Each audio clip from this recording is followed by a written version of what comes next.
La participación de las distintas regiones españolas y las provincias andaluzas en el certamen sevillano estaba prevista desde sus inicios. Pero no es hasta 1927, cuando ante la inminente inauguración del evento, previsto para el año siguiente, se toma realmente conciencia de ello, y se inician las gestiones con las provincias que habían demostrado interés en concurrir al mismo. La profunda crisis económica en que se encontraba inmersa España en general, y la región andaluza muy en particular, desde el siglo XIX, es el hecho determinante para comprender la cantidad de dificultades que tuvieron que resolver cada una de ellas, para poder estar presente en la exposición, y a pesar de la precaria situación económica, todas pusieron la ilusión en el certamen a fin de superar esta profunda crisis. A excepción de las representaciones cordobesa y sevillana, el resto decidió construir sus pabellones de forma provisional, en la que la mayoría de los arquitectos diseñaron edificios tomando detalles de los monumentos más significativos de cada una de las provincias. Solo 3 de ellos no recurrieron a la copia fácil y el reclamo publicitario. Son los diseñados por Torres Balbás para Granada, Guerrero Strachan para el de Málaga, y Vicente Traver para el de Sevilla. En el caso del edificio sevillano, es curioso que, mientras el comité exigía a las provincias participantes que sus pabellones reflejaran la arquitectura propia, este fue diseñado inspirándose en el barroco levantino. De ese modo, cada pabellón constituía una visión propia de la provincia que se quería ofrecer al viajero, incluyéndose en casi todos una oficina de turismo, con gran cantidad de material fotográfico y reconstrucciones de monumentos históricos. En la exposición estuvieron presentes las 8 provincias andaluzas, situándose todos los pabellones en el sector sur del recinto, junto a la Avenida de la Raza, conformando, junto a las representaciones regionales, la Plaza de los Conquistadores. A excepción del de Sevilla, que se construyó junto a la portada principal, en la glorieta de San Diego, por su condición de provincia anfitriona. La suerte corrida por las distintas representaciones fue diversa, desde la del malogrado pabellón de Almería, que ni siquiera pudo ser inaugurado, hasta las magníficas exposiciones artísticas y constructivas de los de Córdoba y Granada.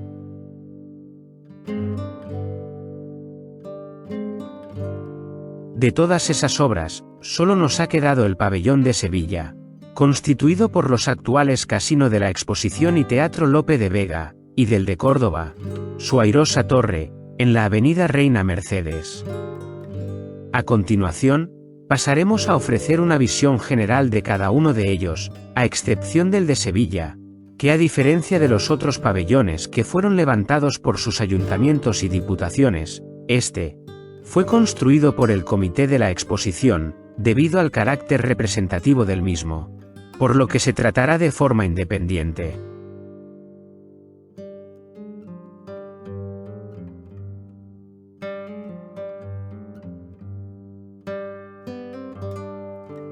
El malogrado pabellón de Almería se situó en una parcela de 400 metros cuadrados, en la zona de la Plaza de los Conquistadores, en la Avenida de Panamá junto a las Galerías Comerciales Nacionales, lindando a su derecha con el pabellón de Galicia, y al frente con el de Valencia.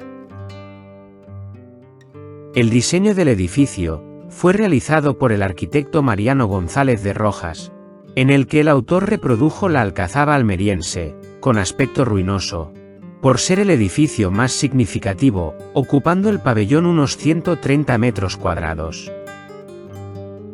El interior del edificio estaba distribuido para la exposición de los distintos objetos, de tal manera que los dos medios torreones, que se encontraban situados en la fachada principal, pudieran alojar dos salas circulares, con comunicación a dos galerías cubiertas. La de la izquierda acababa junto a la torre del homenaje de forma cuadrada, donde se alzaría el pendón de la ciudad, mientras que la situada a la derecha terminaba en un pabellón de forma cuadrada cubierto con teja a cuatro aguas. Casi concluido el edificio, se comprobó que las dimensiones del pabellón eran inferiores a las proyectadas, por lo que, ya iniciada la exposición, se consiguió la ampliación del mismo hasta un total de 210 metros cuadrados, sin aumento en el precio contratado. Este proyecto de ampliación estuvo a cargo del arquitecto de la Diputación Provincial de Almería, Antonio Zobara, estando terminado a finales de octubre de 1929.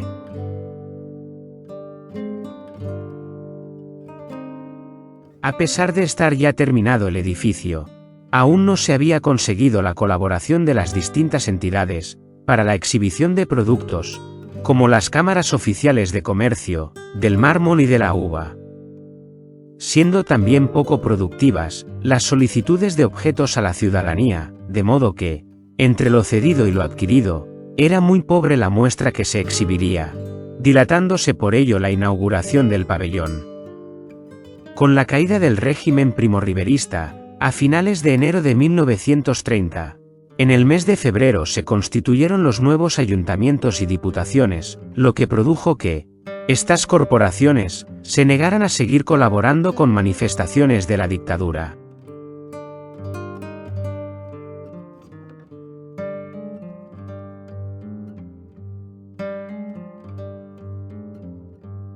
El pabellón representativo de la provincia de Cádiz estuvo situado entre los pabellones de las provincias de Huelva y Granada, con trasera a la avenida de Costa Rica, dando su fachada frente a uno de los costados del pabellón del Patronato Nacional de Turismo. Fue diseñado por el arquitecto provincial Juan Luis Romero Aranda, con una superficie de 201,5 metros cuadrados, en una parcela de 360, teniendo como presupuesto para su construcción 100.000 pesetas. De estilo regionalista, el autor se inspiró en el barroco gaditano, erigiendo un edificio de una sola planta, que se elevaba a otra en algunas zonas, y que se cubría con amplia terraza, adosando a la fachada un torreón, copiado del de la Catedral de Cádiz. De diseño muy acertado, incluyó en una de sus fachadas una venta típica del alfoz gaditano. Entre las obras expuestas se pueden destacar algunas piezas fenicias y romanas y pinturas del Museo de Bellas Artes y Museo Iconográfico. También tenía una sección dedicada a Cádiz de 1812 y otra con fotografías de la provincia.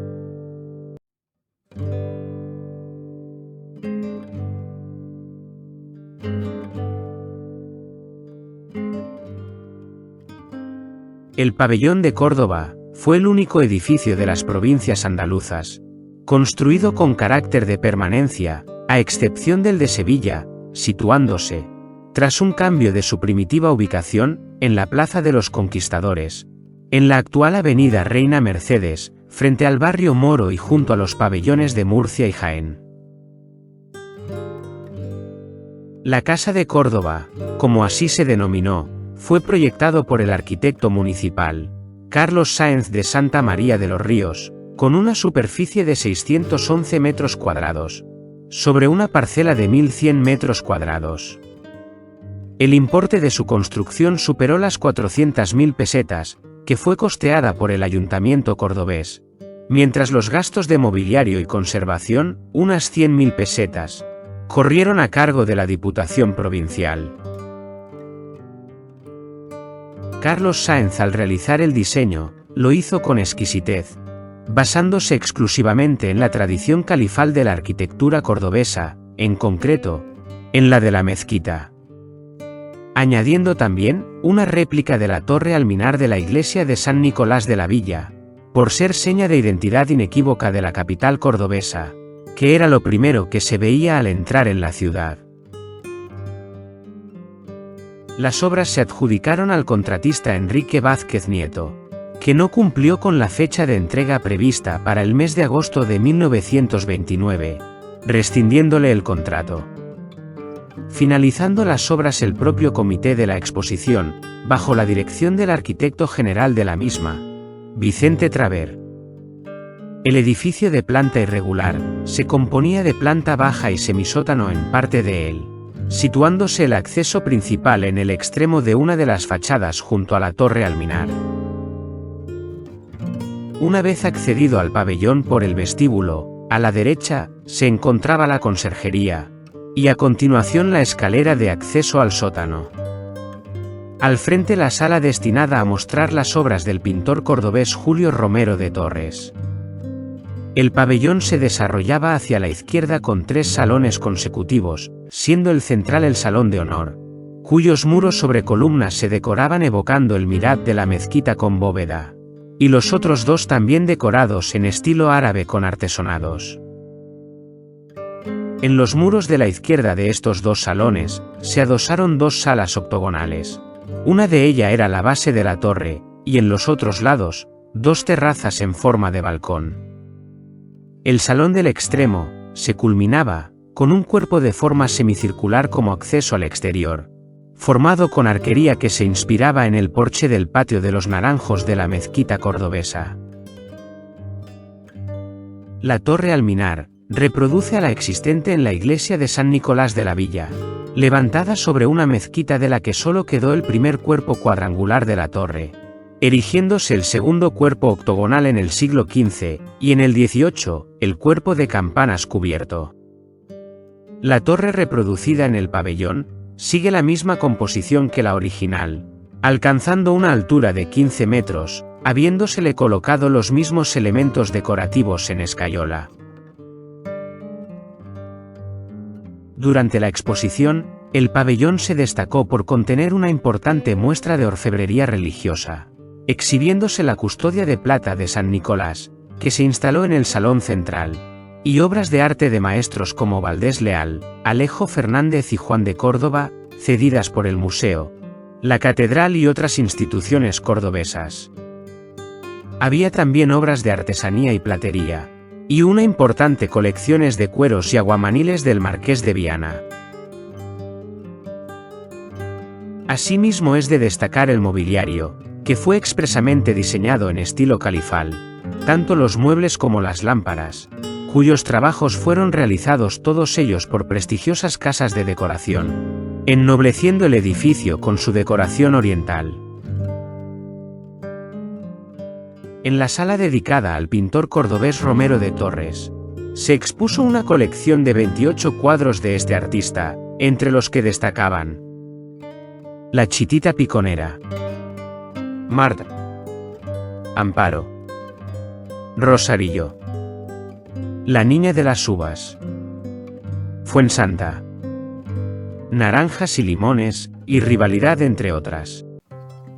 Poco después de inaugurarse el pabellón, el 11 de mayo de 1930, falleció el pintor, donando la familia al Ayuntamiento de Córdoba los lienzos que el artista había presentado en el pabellón, formándose el museo dedicado a su memoria.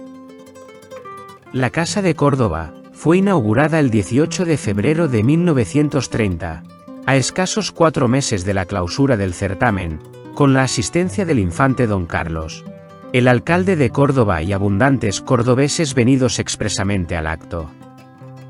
Posteriormente, el 2 de mayo, fue visitada por Su Majestad el Rey Alfonso XIII, admirando las obras expuestas y los cuadros de Julio Romero de Torres. Por el Jurado Superior de Recompensas del certamen, le fue concedido al pabellón la distinción de Diploma de Honor. Clausurada la muestra, el edificio quedó sin uso durante unos años, hasta que en 1938 fue destinado como sede del Grupo de Automovilismo del Segundo Cuerpo del Ejército, preservándose así de su derribo. Pasados los años, el pabellón quedó en estado ruinoso, siendo derribado en la década de los años 70 del pasado siglo. La torre es el único elemento que se salvó de este pabellón, encontrándose en un estado lamentable de conservación, hasta 1995, fecha en que fue profundamente restaurada por el arquitecto José Manuel Rojo Laguillo, consolidando todo el conjunto de la torre, evitando las pérdidas por desprendimiento de distintos elementos ornamentales y fragmentos de cornisas. Actualmente está perfectamente integrada en el campus universitario de Reina Mercedes.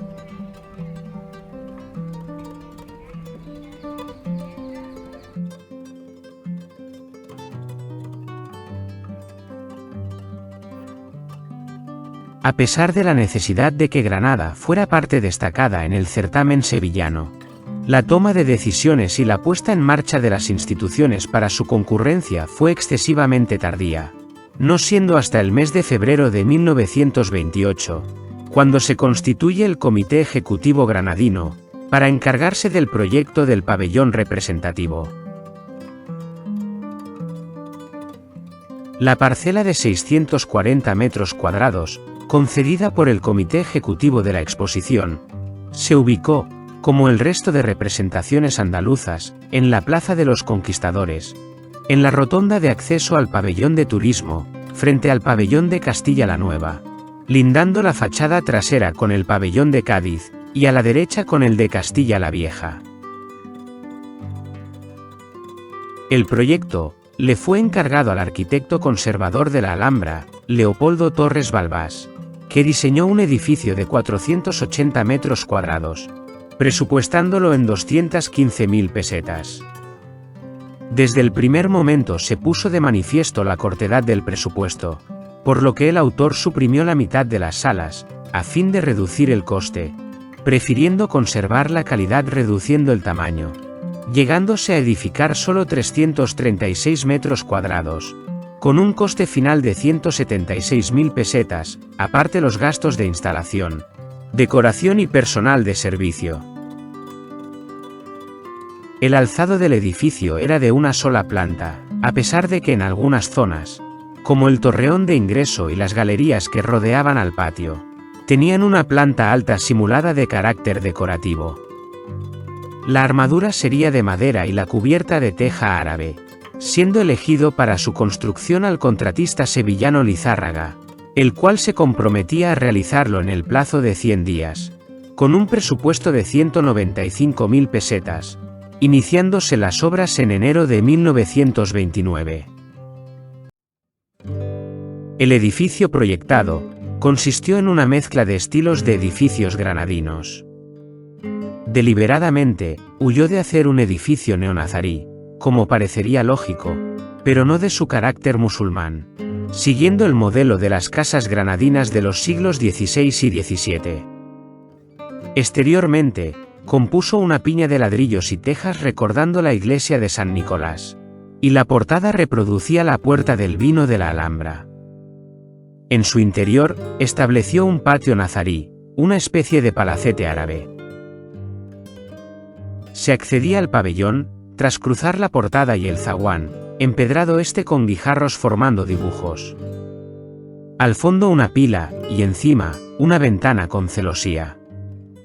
Traspasada la entrada, se pasaba por unos pasadizos poco iluminados, que desembocaban en el patio rectangular con alberca, y fuente con surtidor, de la misma forma y estilo que el del Generalife, con arquería decorada similar a la del patio de los Arrayanes, sostenida por un conjunto de 6 columnas de mármol de Sierra Elvira.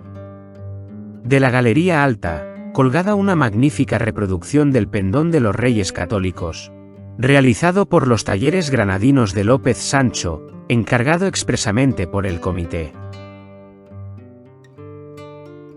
Al fondo del patio, se situaron las salas expositivas. La primera era el llamado Salón Árabe Granadino, y a ambos lados de este, 2 salas. A la izquierda llamada Salita Barroca, desde la cual se accedía a la sala moderna. A la derecha se situó la Oficina de Información y Propaganda. La sala del fondo se denominó Salón de los Reyes Católicos, y conmemoraba a estos monarcas y su época, estando destinada a recepciones.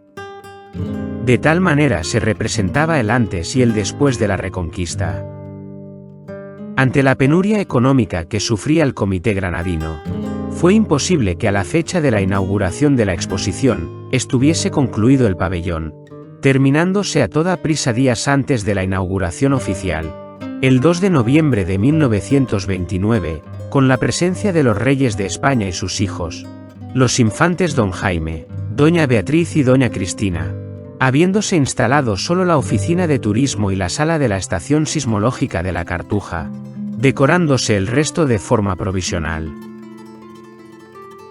Pasada la inauguración oficial, se terminó con la decoración del pabellón, trayendo de iglesias, conventos y particulares, obras de arte que exponer, siendo ahora tal el número de estos, que no había suficiente espacio, terminándose de instalar a primeros de enero de 1930. En el Salón de los Reyes Católicos, se situó una pequeña capilla con imágenes religiosas y objetos artísticos de los siglos XVII al XVIII, presidiéndolo un crucificado con dosel de Pablo de Rojas, de la Catedral, y de José de Mora. Había un busto de Dolorosa del convento de Zafra, y un busto de San Pedro del convento de San Antón. También había un San Diego de Alcalá y un San Pedro de Alcántara, ambos de Pedro de Mena. Esta exposición artística se repartió por todas las salas del pabellón, destacando de entre ellas, del Colegio de los Escolapios una tabla de la Quinta Angustia de Francisco Chacón. De la Universidad Literaria, una pequeña Inmaculada de Alonso Cano, y unos cuadros con santos padres de Juan de Sevilla, y otros de la Escuela Granadina.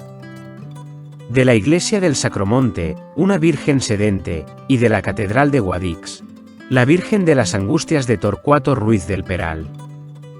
Y procedentes de la Iglesia de Santa Escolástica, un San Francisco y un Santo Domingo de José de Mora.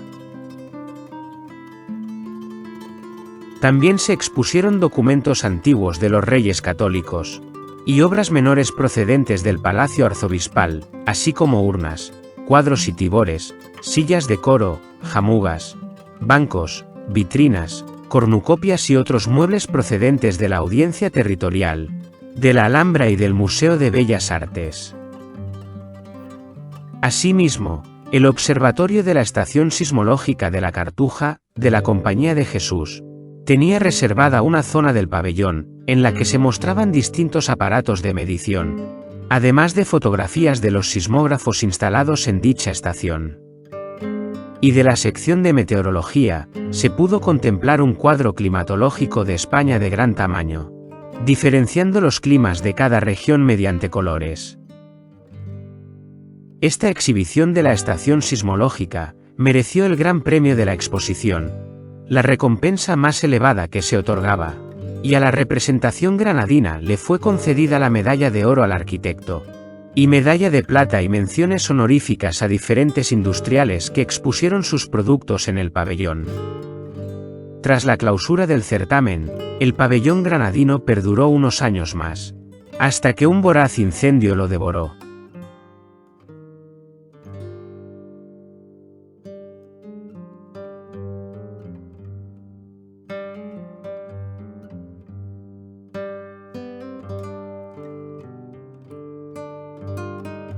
Huelva mantuvo siempre la rivalidad con Sevilla, por considerar que no estaba suficientemente valorado su papel en el descubrimiento de América. La decisión de participar en el certamen fue difícil, por la falta de recursos, y en principio se dispuso su participación en un pabellón conjunto, con las provincias de Cádiz, Almería y Jaén. Fracasado este intento, más tarde se decidió hacerlo de forma independiente. En el mes de noviembre de 1928, la Diputación onubense solicitó al Comité de la Exposición la concesión de una parcela de 240 metros cuadrados, en la confluencia de las avenidas de Costa Rica y Venezuela, actual Reina Mercedes, dando vista su fachada principal a esta última avenida, y su parte posterior al vecino pabellón gaditano, con un presupuesto de 150.000 pesetas, designándose al arquitecto municipal, José María Pérez Carasa, para que diseñara el pabellón. El pabellón en sí era modesto y sin pretensiones, con un trazado arquitectónico sencillo y sin alardes constructivos. No obstante, su decoración tuvo un fuerte simbolismo colombino a la hora de elegir los distintos elementos que decoraban sus fachadas. El edificio de planta rectangular se elevaba 2 niveles simuladamente en algunas de sus zonas, integrando en el ángulo izquierdo una torre campanario barroca, a imitación de la iglesia de San Jorge de Palos de la Frontera. En las fachadas se insertaban portadas y elementos en homenaje a los lugares colombinos, como la llamada Puerta de los Novios, perteneciente a dicha iglesia, convertida en ventana a los pies de la torre, por la que salieron los marinos para embarcarse en la madrugada del 3 de agosto de 1492. Y en otra fachada, igualmente como ventanal, se situó la Portada del Perdón, de la iglesia de San Martín de Almonaster la Real, de estilo manuelino portugués. La fachada posterior la deja abierta para que pudiera ser admirada la reproducción a escala que se realizó de medio claustro del monasterio de la Rábida, así como las copias de las puertas de arcos de medio punto, por donde accedió Colón al interior del monasterio según la tradición. El espacio interior del pabellón se dividía en 3 crujías en forma de U alrededor del patio, instalándose el vestíbulo en la primera de ellas, con acceso directo a este. Las 2 naves, situadas a ambos lados del patio y la galería, eran los espacios dedicados propiamente a exposición. El pabellón fue visitado por sus majestades los reyes el 12 de mayo. En su interior se mostraban toda la riqueza de la provincia onubense desde la sierra hasta el mar. Los productos expuestos fueron muy variados, desde las castañas, a los vinos, jamones, tejidos, embuchados, anisados, mantas y muestras de minerales. También se expuso una maqueta del muelle que se estaba construyendo en el puerto, y otra de una sección de la Gruta de las Maravillas de Aracena, así como fotografías de la belleza natural.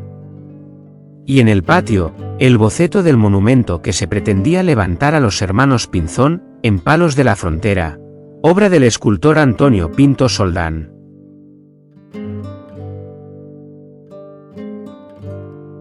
Tras la exposición, el pabellón fue demolido en 1932.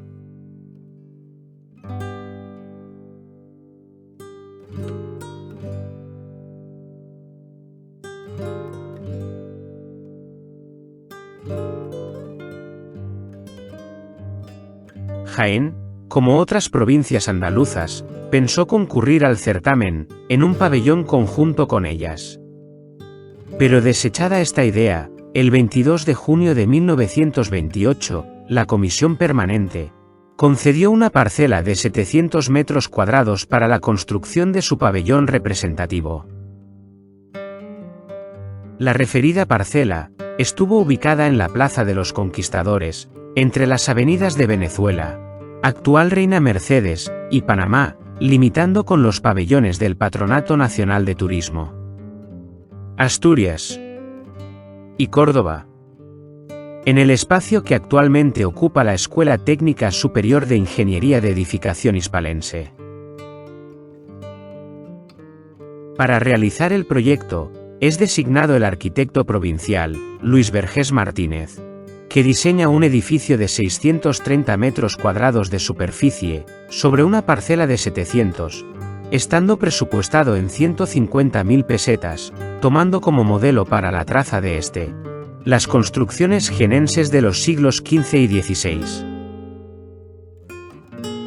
De planta aproximadamente rectangular, el edificio se distribuye alrededor de 2 patios comunicados por una galería, uno de estilo renacentista y el otro de sabor mudéjar.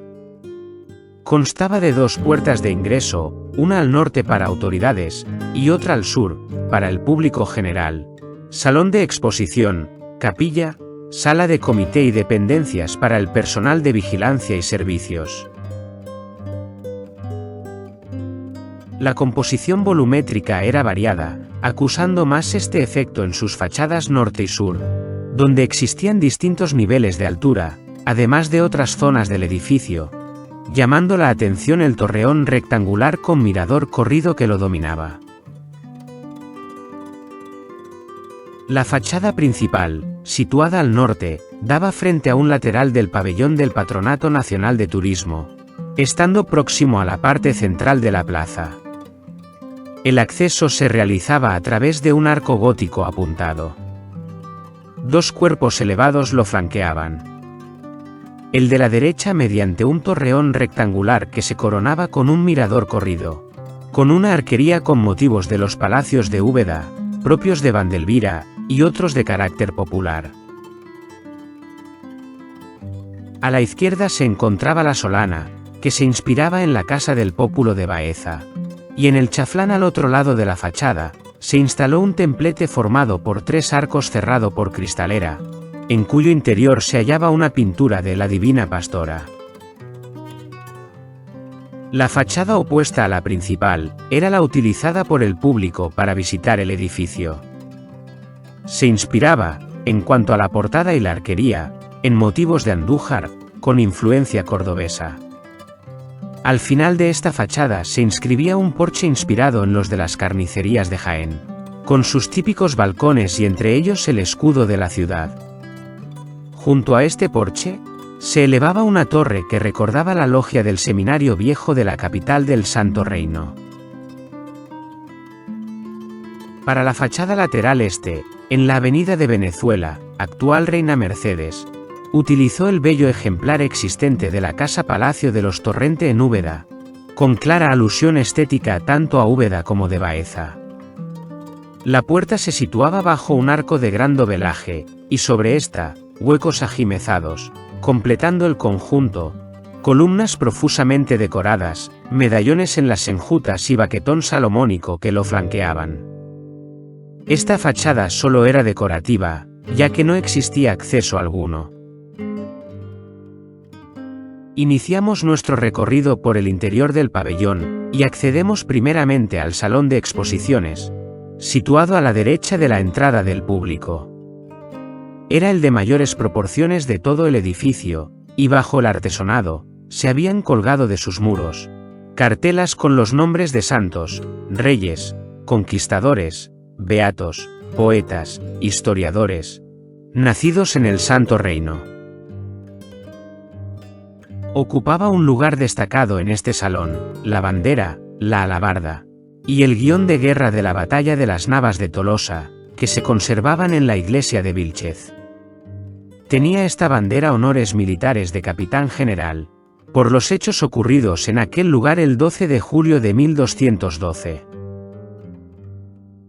Bajo el palio de la iglesia de Arjonilla, que con anterioridad había sido un tapiz persa, se mostraba la magnífica escultura de San Juan de Dios, de Jacinto Higuera. A continuación, en una vitrina, se mostraba el libro de bautismos con la partida del gran escultor Martínez Montañés, y sobre ella, un cuadro de José Nogué titulado La adoración del Santo Rostro. Le seguía, una copia de la cabeza de Juan Martínez Montañés, del cuadro de Velázquez, y el retrato de Bernardo López García, ambos de Joaquín Diéguez. Continuando en el mismo muro, un tríptico del siglo XVI de la Virgen del Pajarito, procedente de la capilla de la Casa Fuerte del Opera, y seguidamente en un stand, distintos objetos realizados por la Escuela de Artes y Oficios de Jaén.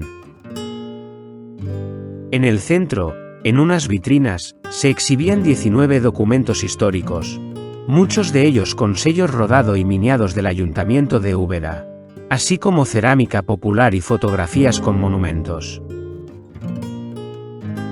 Siguiendo nuestro recorrido, y tras salir de esta sala, se hallaba la capilla, cerrada por una verja del siglo XVI atribuida a Bartolomé el Rejero de Jaén, de la iglesia de Santa María de Linares. Estaba presidida por el retablo de El Calvario, conocido por el de Cristo del Corpus, de Jacopo Torni llamado el Florentino, de la Magdalena de Jaén, sobre un frontal de altar y ornamentos de la Catedral de Jaén y de Andújar.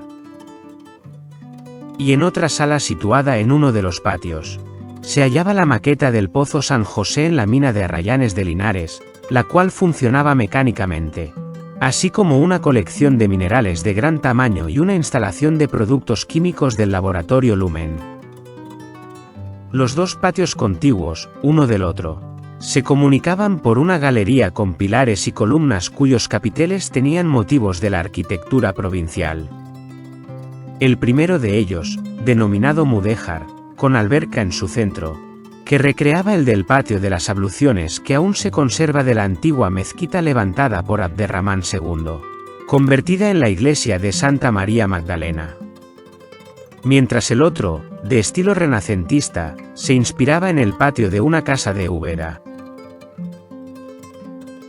En ellos, se montaron gran cantidad de fotografías de paisajes, monumentos y yacimientos arqueológicos, como el abrigo rupestre de la Cueva de la Granja en Jimena. Muchos de los objetos que se mostraron, debido a los avatares históricos, no se conservan hoy día. El 2 de noviembre de 1929, el pabellón fue inaugurado por sus majestades los reyes don Alfonso y doña Victoria Eugenia. En la fachada del pabellón, se situó una compañía del regimiento Soria 9, con bandera, banda y música, para tributar los honores de ordenanza que tenía, la bandera de las Navas de Tolosa de capitán general. El 21 de julio de 1930, justo un mes después de la clausura del certamen, se autorizó la demolición del edificio.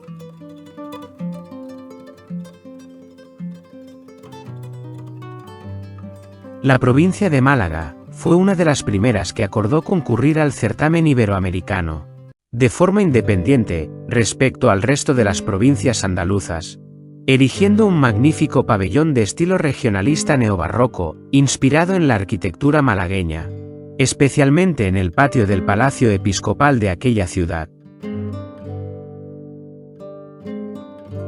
El pabellón se situó en una parcela de 440 metros cuadrados, en la intersección de las avenidas de Venezuela, actual Reina Mercedes, con la de la Infanta Luisa, actual calle Páez de Rivera, lindando su fachada trasera con el pabellón de Castilla la Vieja y León, en los terrenos que actualmente ocupa la Escuela Superior de Arquitectura, con un coste total de 150.000 pesetas.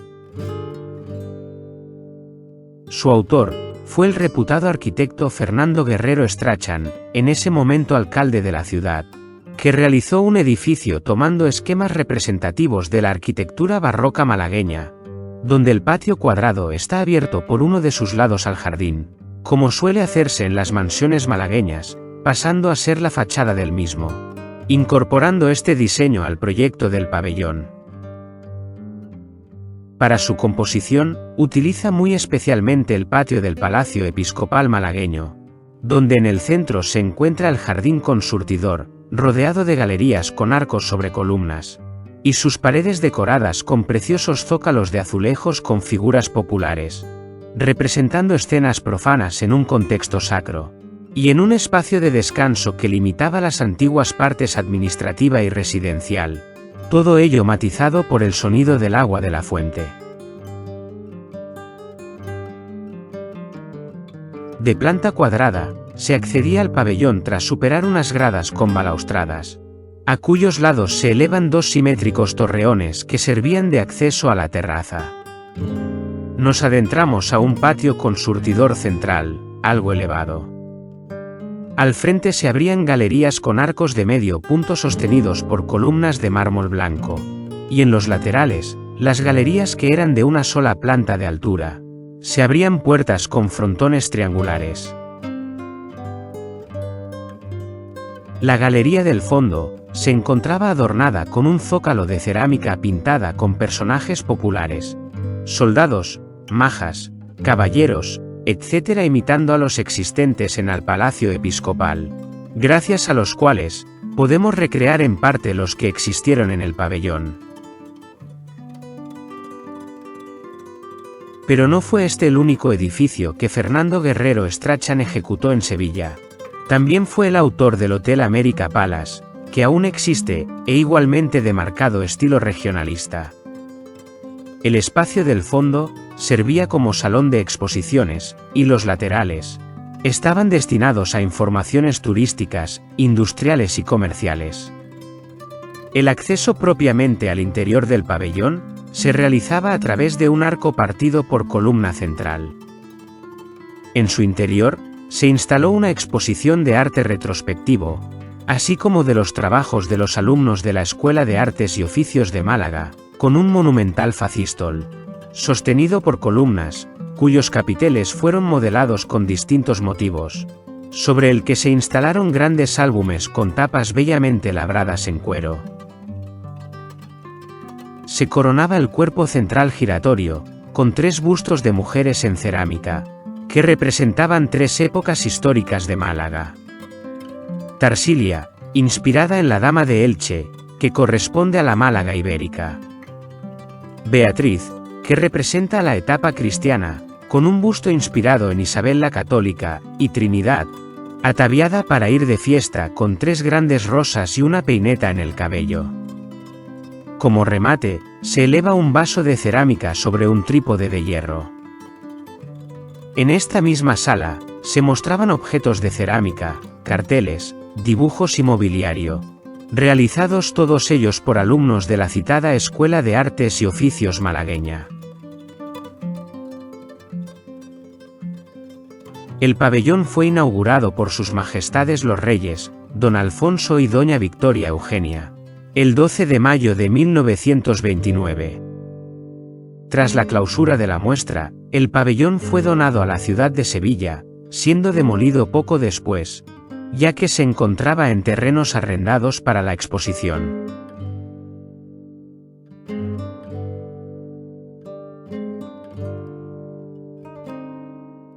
Hasta aquí este breve recorrido por las distintas representaciones andaluzas en el certamen iberoamericano. La amplitud de contenido de algunos pabellones, en relación con otros, no significa mayor contingente expositivo, sino mayor información sobre ellos. Además de estos pabellones de las provincias andaluzas, el Ayuntamiento de Jerez promovió la construcción de un edificio bajo el nombre de Pabellón Jerez, como escaparate de la producción vinícola, siendo levantado por las empresas bodegueras de la zona.